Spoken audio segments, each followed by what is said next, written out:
And you are live. All right. All right, guys. Well, thank you all for joining today, and should be a pretty quick meeting. We'll spend some time when we get to new business and have Megan talk about her graduate project, the Bobcat anticoagulant study we've been talking about here for a while. So welcome, Megan, and we'll let you take the floor here in a little bit. So we'll start with minutes just from the September meeting. So those went out yesterday. I've reviewed them and made a few changes. Does anyone have any comments, thoughts, changes, edits, or anything to the September minutes? Nope, all good. All right, let's get a motion to approve. All right, we got Mr. Nelson and a second. Second. All right, all in favor? Very good. All right, we'll move on. First is the Kiawah Landscape Working Group under old business. I don't have anything new to report on that. Same with shorebird stewardship. So we'll move right along to flood mitigation and sea level rise. I don't see Lucas on here today. So if he hops in, maybe he can give us an update on where his work at the community association stands. But for now, we'll continue on. So Grow Native is next. Not a whole lot there, just a quick update on the project at Town Hall that we've talked about for a number of months.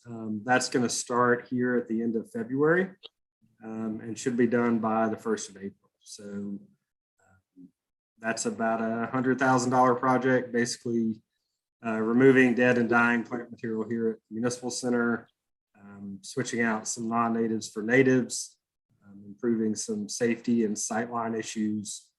But it should look a lot better and will look a lot, the plant palette is a lot like the exterior parkway that we just did before the PGA. So should look really good. Rodenticides and wildlife, just a quick update there.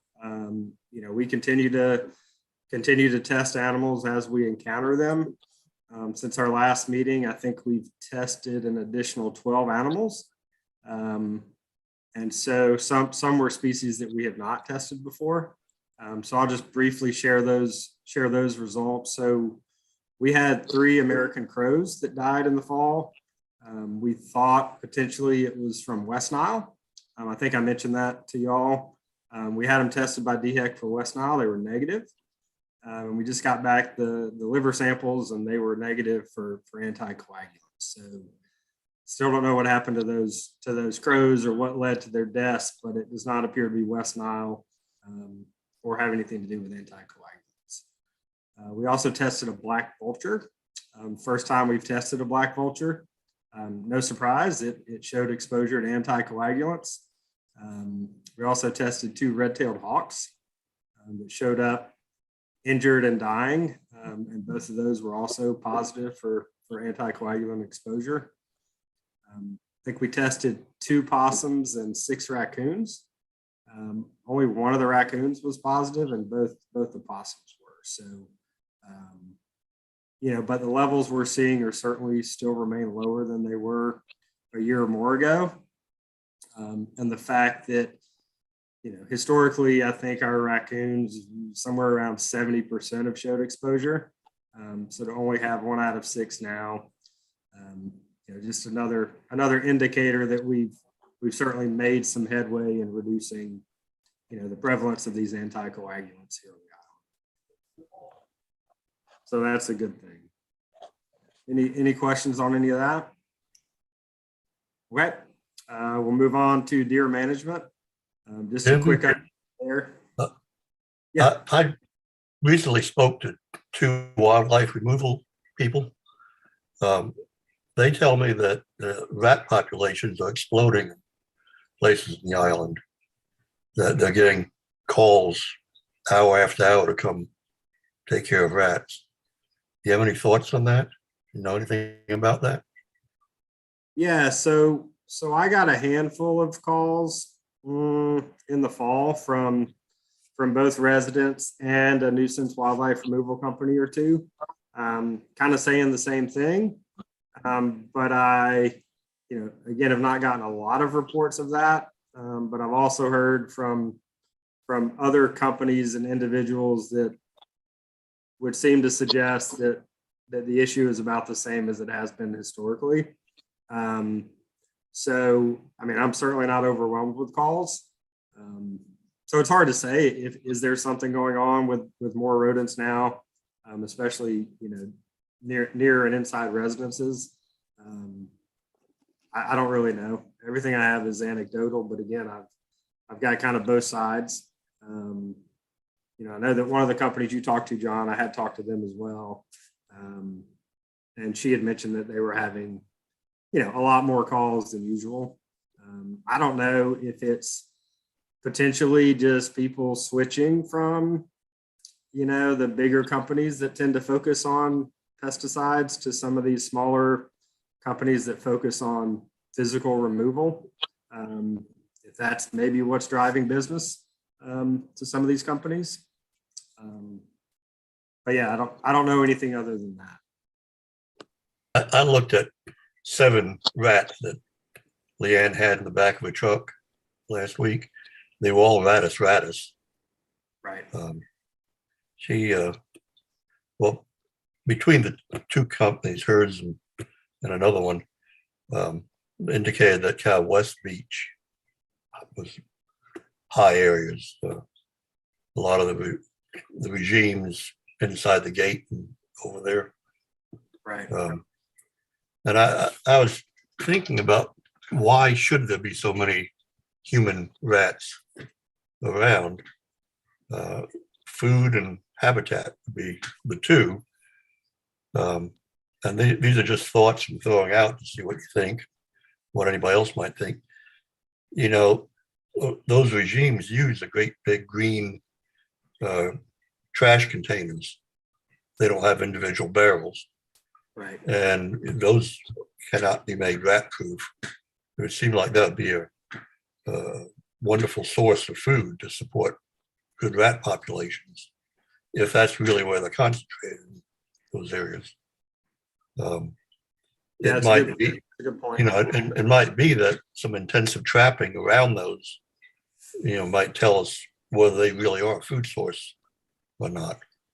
John, another thing to that point, out at Turtle Cove, those big dumpsters, for a while, they put in some new dumpsters because the old ones rusted out.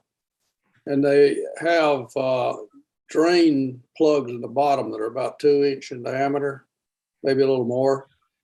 And they came without any drain plugs. So it was a perfect entryway for rats.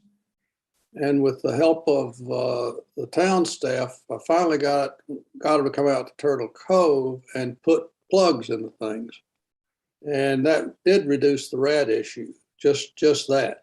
Even though you're right, you can't make them rat proof, but you can make them harder to get into if you try.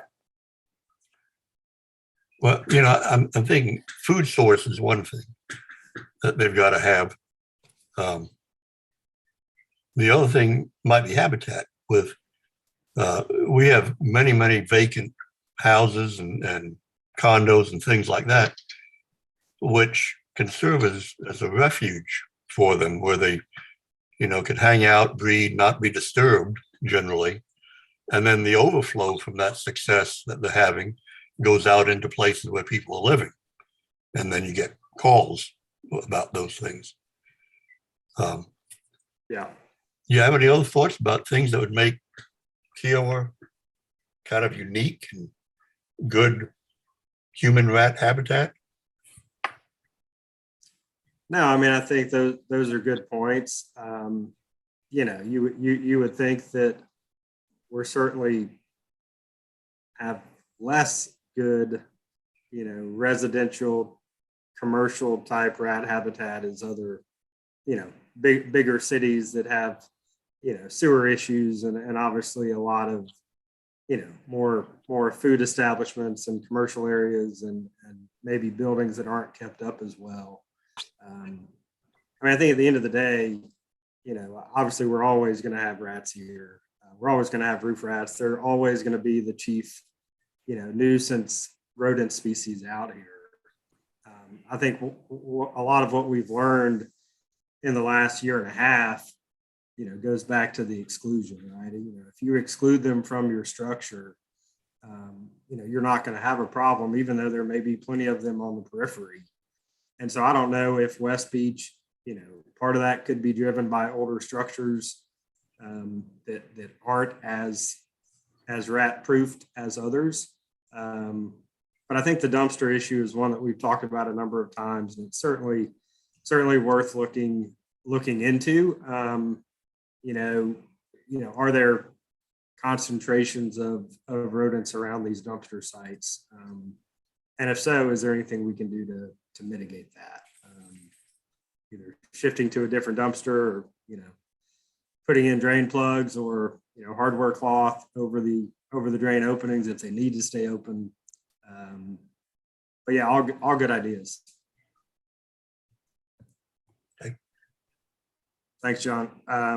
So we'll move to deer management. So just real quick on that, we've got our second spotlight survey scheduled for next week. So we did one in the fall, which showed numbers had increased again over last year by a pretty good bit. So we will do this survey next week. And then the plan is to remove deer during the month of February. We have until March 1st to do that. And at this point, we have 200 tags on hand. And so based on these numbers, we'll set a goal and get that work done before March 1st. Jim?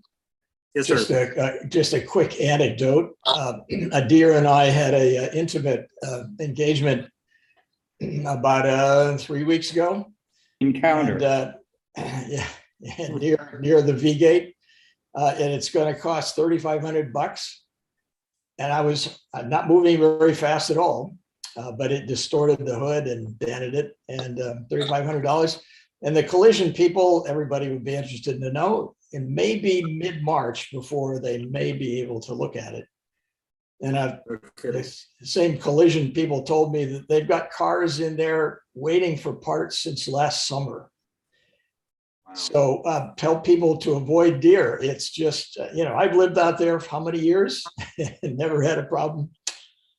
And sure enough, Well, any deer you can remove, any deer you can remove is really good. And the damn deer got up and ran away. So anyway, it is what it is. But man, they are just, especially this was at sundown. You know, that's the worst time of the day. So Jack, you didn't hit him hard enough.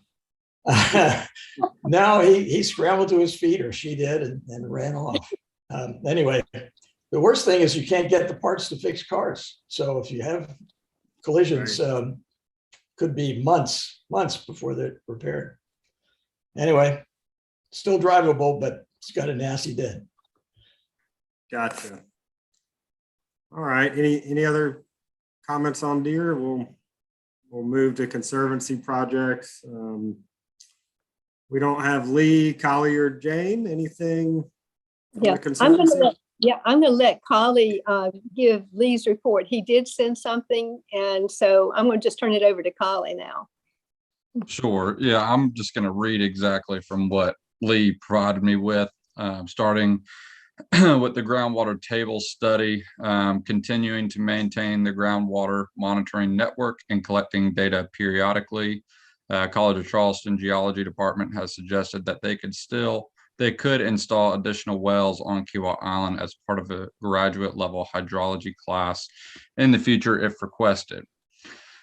On to marsh vulnerability study, working with Dr. Norm Levine and graduate student Kaylee Smith to develop the final set of mapping products. These include a map highlighting areas suitable for specific marsh restoration and enhancement projects using shoreline characters outlined by SCDNR, and an in-depth analysis of historical marsh shoreline positions The products will be incorporated into Kaylee Smith's thesis project. Integrated watershed study. Equipment for 2 weather stations, Davis Pro Vantage 2, were purchased and ready for deployment once suitable sites become available. We'll be purchasing 2 YSI EXO2 water quality sounds in the next few weeks. Both will be outfitted with whipped depth, dissolved oxygen, turbidity, conductivity, temperature, and pH sensors based on recommendations from SCDNR and ACE Basin staff. Staff is developing a set of R code to automatically generate calculations from groundwater, tidal, with palmetto filter and weather data to develop water budgets. Currently in the process of incorporating weather data into the calculations. And the ECRF project, and anybody can stop me and slow me down if I'm moving too fast. But as far as the ECRF project, it's in the final stages of reviewing proposed nature-based solutions with island stakeholders. We'll conclude the project with an informative stakeholder event to discuss the practices and summarize results from environmental monitoring efforts. Lee is presenting on methods used in this project at NOAA's Social Coast Forum and South Carolina Beach Advocates annual meeting over the next few weeks. And lastly, the Ecological Health Report finalized the first annual Ecological Health Report for Kiawah Island and is being sent out to all Kiawah residents in February. And that's what I have to report. If anybody has any questions, I can try to answer them. Otherwise, I will relay your message or questions to Lee to get back to you. Thanks, Kylie. Can you share that ecological health report with this committee? I haven't seen the final version. Oh, yeah. Yeah. I mean, I guess residents will obviously get it. Yes, what it is that we had to make some final changes in the printing situation with Jennifer Woody actually this week. And so as of day before yesterday or yesterday, it's finally ready to go to the printers. And so I think we've got the report will come back, and actually I could probably send you a copy of that. Jim, I can share that copy with you after this meeting if you want the report. Sure. That final report going to the printers. Okay. Yeah, that'd be great. Yeah, and then all residents on the island will be getting them. And if other people want copies of that report, I can, if you want to send it out to the people on the committee, they might be happy to look at it too. Sounds good. I'm glad to hear that you're working with DNR on some of those things, the XOs, which they've got years of experience with now, and that you're using, you're developing algorithms that will incorporate the palmetto filter to take out tidal effects when you're looking at groundwater. Those are good moves, I think, good, strong analysis moves that you're making. All right, next is Green Initiative Working Group. We don't have Dr. Parker. I think he's on some island in the Bahamas right now, so guess he couldn't join us. So we'll get an update from him at our next meeting. So now that we're done with old business, I will move to our one new business item, and I will introduce you all to Megan Keating. She is the PhD candidate working on this bobcat anticoagulant study that we've been talking about for a number of months. And I just wanted her to meet the committee so you could put a face with a name. And then she's just going to kind of give a brief overview of where we stand with the project right now. We're getting close to starting field work here in the next week. Still got a few things to work out, but we're pretty far along in project design. And so I thought it'd be good for this committee to kind of get an update from Megan and let her kind of go through the project, and we can answer any questions. So Megan, I will turn it over to you. Awesome, thank you. Am I able to share my screen? Can I give a little, Yeah. okay. You should be. So hi, everyone. Thanks for the great intro, Jim. So like you said, I'm the PhD student. I've met actually several of you before, so it's really good to see you again. Also, John, I love your gorilla background. So I'll share this presentation. It's pretty brief. It's just kind of an outline of where the project is right now. I'm going to assume everyone can see this. So my dissertation chapter project right now is titled Island Bobcat Persistence in the Face of Rapid Human Development.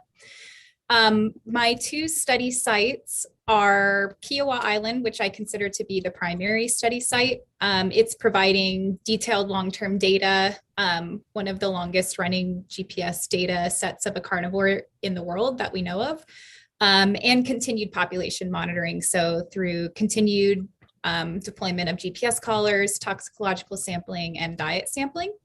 And the second study site is South Island, located at the Tamyaki Wildlife Area. It's similar sized to Kiawah, and it's also a barrier island. So we're hoping that the comparison is really useful for us. And it just provides another population of bobcats to peek at. And we will also be deploying GPS collars, doing some toxicological sampling and diet sampling. So this is kind of just a figure of sort of, in my mind, how the whole project kind of flows. And each chapter is sort of flowing into the next, but all of it lands on bobcat management. And so the first chapter is looking at long-term behavioral responses by bobcats to human development. The second chapter is looking at the influence of development and SGAs on the viability of bobcats on Kiawah Island. Chapter 3 is where we introduce Yaki for comparison, where we'll be looking at the influence of SGAs on bobcat behavior, which is a really cool topic that hasn't really been looked at. And the fourth chapter is looking at bobcat diet and potential SGA exposure risk. So just to walk through, my first chapter is currently titled Changes in Bobcat Space Use Over 15 Years in Response to Development on Kiawah Island. So the premise here is that research has shown that mesocarnivores are affected both positively and negatively by human development and human activity. But in general, bobcats are often more sensitive. However, mainland bobcats are able to respond spatially. They can move into more rural areas, but island bobcats might be more restricted, or they might have to alter home range sizes and respond temporally, so being more active at night rather than dusk and dawn. The data we have here is data that's cultivated from Jim. It's GPS collar data starting in 2007, 2008, all the way up to today, and we plan to continue adding to it. We have a lot of high resolution land cover data that the Kiawah Conservancy works on, and we have past and future housing development plans for Kiawah Island, which will just be a nice way to look at kind of how bobcats are responding over time. So the second chapter is currently titled Changes in Bobcat Survival Over 15 Years on Kiawah Island. The premise here being that human development alters survival and recruitment rates of all mesopredators, including bobcats. Things like vehicle collisions, rodenticide exposure, and increased population density of bobcats are some factors that can positively and negatively affect survival and recruitment. However, adult survival and recruitment rates are probably different than they used to be on Kiawah. And so just going and looking and seeing what we can find out about them and how those have changed and potentially when could be a really good way to understand the population as it stands. So the data we have here are capture histories, again, from all the way back to 2007, 2008 up until today, which we plan to continue. We have some liver and blood samples to look at toxicology. Again, that high resolution land cover data, and then the housing development plans. So these two chapters combined, I think, align well with Kiawah Island's goals for its bobcats. We'll be able to highlight a community that has balanced human development and a really shy but charismatic carnivore, which isn't something we always see. And we'll be able to produce a population viability analysis to kind of forecast the longevity of the population under different scenarios to help understand development risks, rodenticide risks, etc. Chapter 3 is where we introduce the Yaki field site, and it's also the first one that involves a lot of field work. So Bobtail of Two Islands, kind of a nod to Charles Dickens, comparing space use and toxicant exposure between bobcat populations. So the premise here is that the literature supports that SGAs are really common. They are in a lot of different environments, and we have evidence to show that they either are or were present on Kiawah Island. However, there are really no studies looking at the behavioral effects of SGAs in a field setting. So by looking at Kiawah, sort of an exposed population, to Yaqui, an unexposed population, we can compare fine-scaled space use patterns and begin to understand really what SGAs are doing to bobcats and how they're responding to them on the landscape. So there's three main objectives here. The first objective is to compare space use patterns of bobcats with differing levels of SGA exposure. So using GPS collar data, blood samples, potentially liver samples, and comparing those two different groups.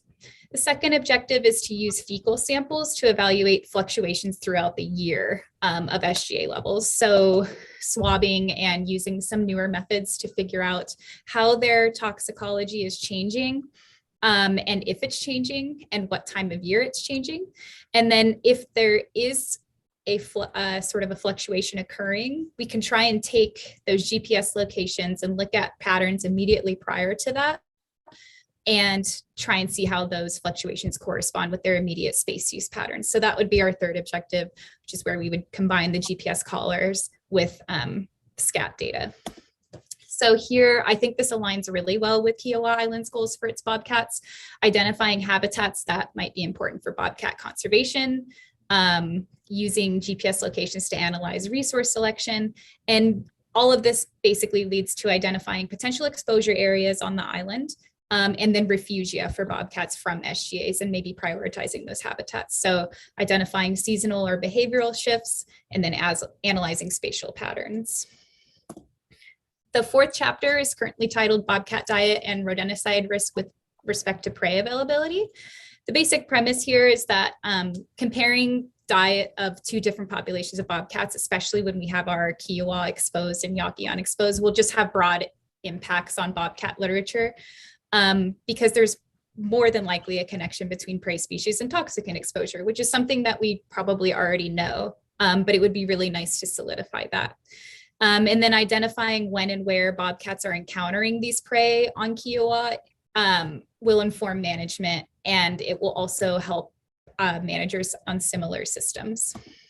So the three main objectives here are to describe island bobcat diet and the variation between Kiawah and Yaqui, using SCAT samples and documenting prey availability.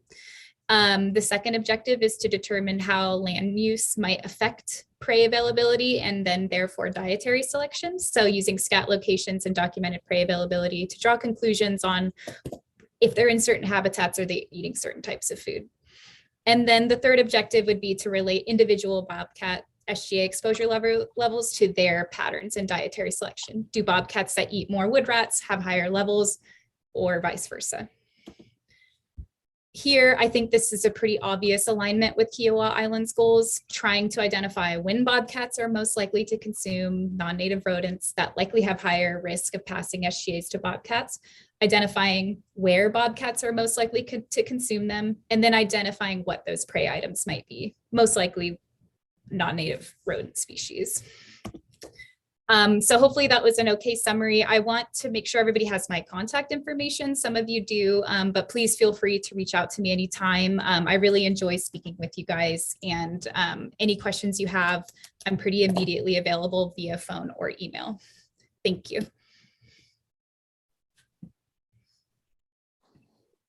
All right. Thank you, Megan. That was great. A really good overview. Obviously this is something we've been working on for, probably talking about for more than a year. Megan's been on board since August. So she's done a lot of good work to kind of get us to this point pretty quickly. So we will open it up to questions or thoughts that anyone has. So go ahead, anyone. I know Mr. Leffler's got to have something. just have to get my mute undone. Megan, you want to explain for the benefit of the committee what population viability analysis is? Sure, I could do that. So essentially, a population viability analysis uses data such as abundance, current and past survival rates of bobcats, and recruitment effort to build sort of a projected model of what the population could look like in the future. So it's used a lot for forecasting. You can also look back and see how it's changed over time. So essentially for the longer data set chapters, we'll be using a lot of the historical data to kind of track that over time. And then we'll actually be able to make, a prediction and then see how that's happening. So in my mind, the idea is we kind of know when SGAs were probably heavily affecting bobcats on Kiawah. And so we can take that moment in time and look forward, and then hopefully be able to tell if your efforts of asking people to not use them and sort of the work that you guys have put in has worked. And some of that won't be as anecdotal as just how many, bobcats you're seeing, but we'll actually have hard numbers, which will be really good. So that would be sort of a life table analysis that you'd be doing. You're not doing a genetic analysis of minimal viable population. Not for forecasting, although we are doing some genetic work with the SCAT to try and get at how many bobcats we think there are based on SCAT transects. But for the population, there's a few ways you could go about it, and life tables are one of the most common options. Okay. You're depending a lot on correlating SGAs that you find on Kiawah in prey populations with the bobcats versus Yawkey. If Jim's efforts are successful in terms of reducing SGAs here on the island, is there a danger that as you work on this, you are losing that variable, which is a central variable of the study? Well, it wouldn't be a bad thing to start not seeing SGAs and bobcats as much, for sure. But I think not bad for the bobcats, but bad for you. Well, I think that I'm of the mindset that all data is good data. So if we are able to show that bobcats still have lower rates of SGAs despite eating things like wood rats, then I think that's just a direction that the data goes. I don't think that it's necessarily going to disrupt the project. There are some suspicions that bobcats might be shifting prey. And so that might be another indication that if they shift prey towards, say, deer fawns, then it would be good to know that there's also a shift in SGAs. And if there isn't, then that would be concerning as well. But I think that ultimately we just kind of have to get out and see what's happening. I think that if they're eating wood rats year round, there's still poison out there, there's a pretty good chance that they're consuming it. Yeah. If I could just jump in on that too, it's something we actually talked about a little bit in Megan's proposal defense this week. Chapter 3, right? It really hinges on the SCAT work and SGAs being out there, because if SGAs aren't impacting bobcats during the course of the study, then that objective really isn't obtainable. And so, we had some brief discussions on how we might shift chapter 3, if that's the case, to either focus more on fine scale movement of bobcats between the two islands. But yeah, I think we have a way to pivot if we get in that position. So it's a good point. Jim, I think the project sounds good to me, but at a kind of backing off at a higher level and looking at things, I haven't heard in a good while how our bobcat population is doing. Is it still declining? Is it stable? Is it increasing? And I haven't heard anything in recent times about whether we're still a net exporter of bobcats. And I haven't heard whether we have a lot of incoming bobcats from off the island that compete with the males in particular for breeding. And I haven't heard anything about whether our bobcats are getting too inbred to affect their survival. You got any comments on any of those big questions? I can tackle a few of those. I guess to start, we don't have any hard, fast numbers on, what is the bobcat population last year versus this year, 2 years ago versus this year. Again, this is something that Megan will get at in her work. We'll be, looking back at the bobcat population over time, the abundance of bobcats on the island over time, and into the future. So we'll be better able in hindsight to kind of see exactly what happened with numbers. I think we do know that, certainly bobcats are rebounding. We've had better recruitment this year than last year. Adult survival is 3 times higher this year than last year. We're seeing positive things in the population, but at this point, we don't know, how far that's gotten us. We'll get a better handle once we get into trapping, which will start next week. Again, kind of stay tuned on that. We should have better information on that in a few months, for sure. Jim, Jim, is any of that footage that I sent over, is that helpful to y'all? Like the ones that we capture of bobcats on some of our preserved properties? Absolutely. Okay. Yep. I'll take all the bobcat pictures and video and stories I can get. Awesome. Any ideas about whether we're still exporting a lot of bobcats? You see anything with GPS tracking that indicates that that's still going on to the same extent it used to, or anything about hard to say. I would think that, with numbers being down a good bit, that certainly fewer bobcats are out there to move off the island. Bobcats moving onto the island, we know what happens.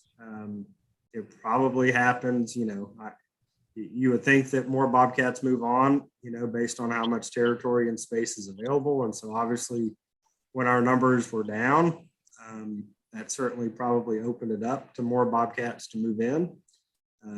We've kind of seen some evidence of that in the last year or two's worth of trapping, where we're catching adult cats that we've never seen before, which would, not 100% prove they came from off island, but it certainly makes it more likely. So there's a lot of stuff, in this long-term data set, that we haven't really looked into, but which, hopefully will come out of Megan's work, is going back and looking at, recapture rates of cats and, cats that, show up and spend some of their time on island and then move off island, which we've had a number of those over the years. Our group of cats this year does not leave Kiawah. That's unusual. In most years, we end up with a cat or two that utilizes portions of Johns Island or Seabrook. There are an infinite number of questions out there that we can attempt to answer with this research, and I think that it's going to answer a lot of them. Yeah, I worry too that Johns Island may not be as good a habitat for bobcats these days, as I see all the development that's going on, like at a high rate all over the place. And so, yeah, they got to have habitat off island if they're going to live there too. That's very true. I guess the other thing you mentioned was genetics, and I didn't touch on that. We did I don't know that I actually shared the final paper, but I'm happy to do it. We did a genetic study in cooperation with Penn State, looking at Kiawah bobcats And it did give some insight into basically the genetic diversity of the Kiawah population versus Cumberland versus mainland South Carolina. And the take home from that is that currently we're in a good position. Now, a lot of those genetic samples came from prior to the decline. Some of them came after. So that's another question that, while we might not get at it specifically with this project, we do have a little bit of data on it. That suggests that there's enough immigration onto the island to keep genetic diversity at a high enough level so that the population remains healthy. That's good. All right, anybody else? When you talk about behavioral impacts of the SGAs, I assume you mean switching prey species, amount of movement, habitat use, things like that, as opposed to what one might normally think of as behavior in an ecological sense. That would seem like that's what you could get from your GPS work. Is that right? Correct. Can you just rephrase that a tiny bit? Sorry, I think, are you asking if movement or like if the GPS locations can show behavior? You talk about impacts of SGA, outright mortality, but you also talk about the impacts of behavior. Now, I think for a lot of folks, behavior, might mean, how they act and interact and maybe behavior, things like that. But I think from what you're looking at, you're going to be looking at prey selection, habitat use, amount of movement between different localities, behavior in that sense. Yeah, so the closest thing we could get to behavior would really be more like movement and diet behavior. So essentially, like you said, well, exactly what you said. So if they are increasing their home range because they maybe want to find other types of prey species, or they're feeling kind of dense, and so they need more resources, so they're spreading out. Or conversely, if they have lower body condition because they're sick and they're decreasing their home range and they're really staying in a certain area, that would be considered behavior. And then diet selection behavior, if they're finding that these invasive rats are just really easy, why should I go all the way across the island and go find something else? So that would be a behavioral modification, as well as if they're really trying to only key in on these, potentially poisoned or not, but invasive rodents that are probably, I would say, plentiful around maybe houses or something. I would consider that behavior. But you're right, we're not going to look down to the level of, if they get up at the same time every day or anything like that. I like the use of the word invasive. These rats have been with us in 1600s when they came over on the first ships. So then invasive a long, long time ago. Yeah, we could switch to non-native resident if you'd like. Yeah, but even that, they're pretty native by now. Okay. All right. Anybody have anything else? Well, thanks. The identification of prey is solely from fecal samples. Is that correct? Correct. You're doing genetic analysis of fecal samples to determine prey species. We'll do physical sorting of prey species, so identifying bones and other types of things. And then we will probably have a genetic component as well, where we're running the scats through and having it test for things we may have missed if they're too digested.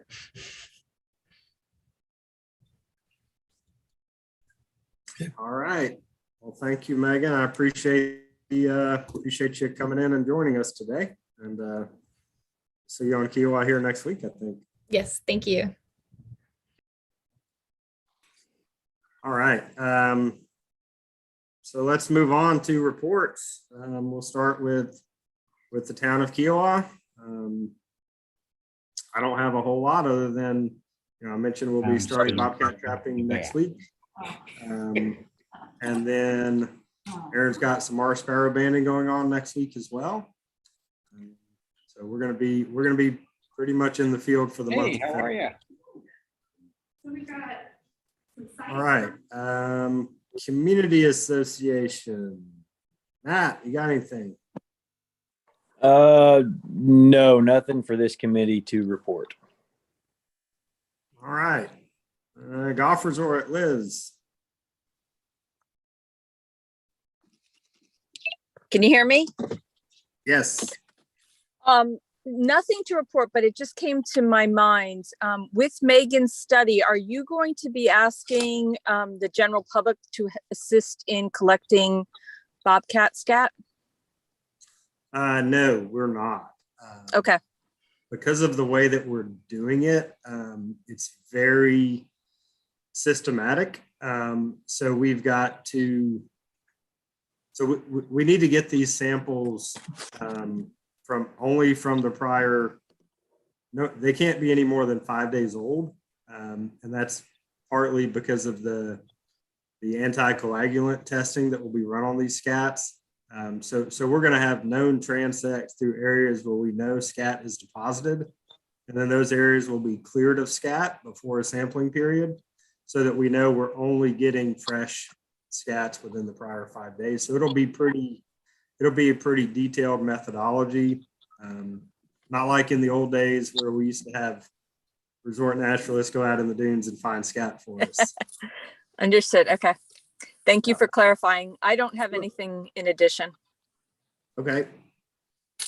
Let's see. ARB, Tommy, anything? Nothing from the ARB at this time. All right, Conservancy. You guys have anything else? Or we cover everything?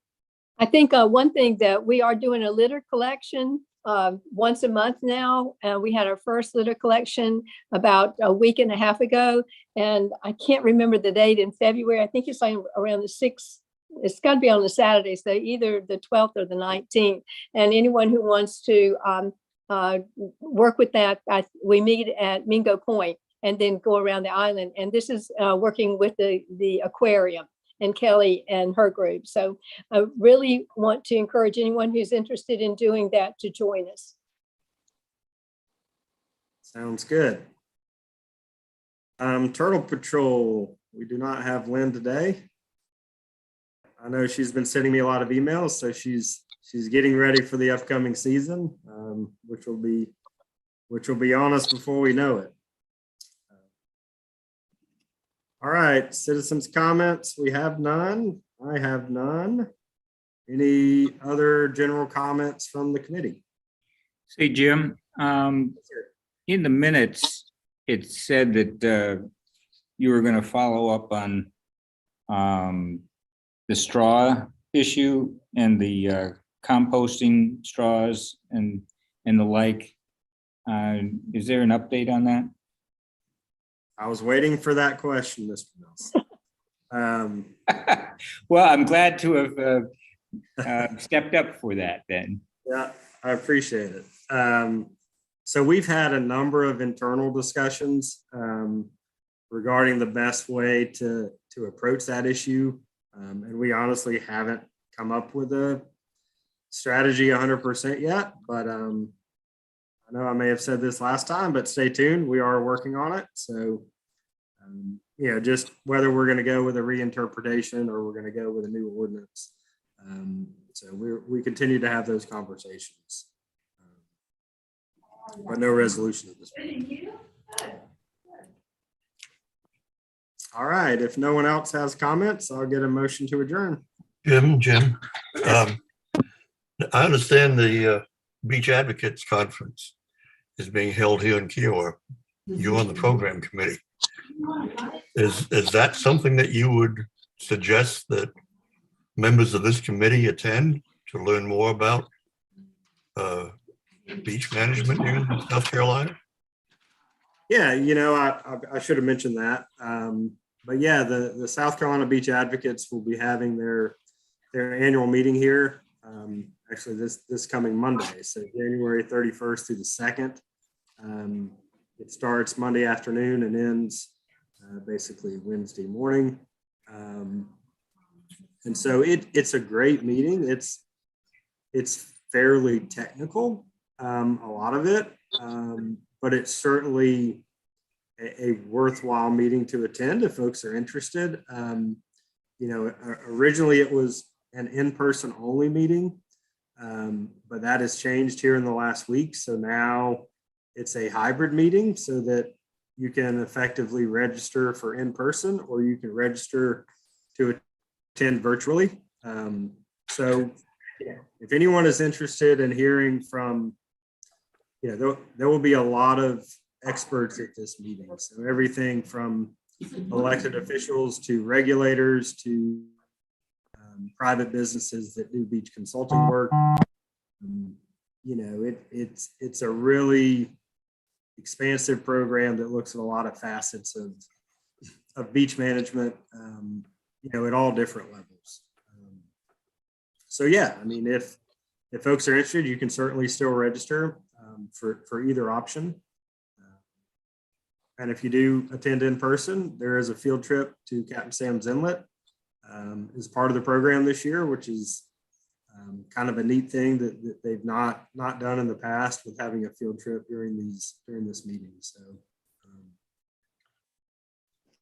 it seems like if the purpose of this committee is to be able to provide advice to town council on environmental issues, that this would be something that maybe many of us anyway should try to attend to further educate ourselves, as well as other types of educational opportunities for this committee.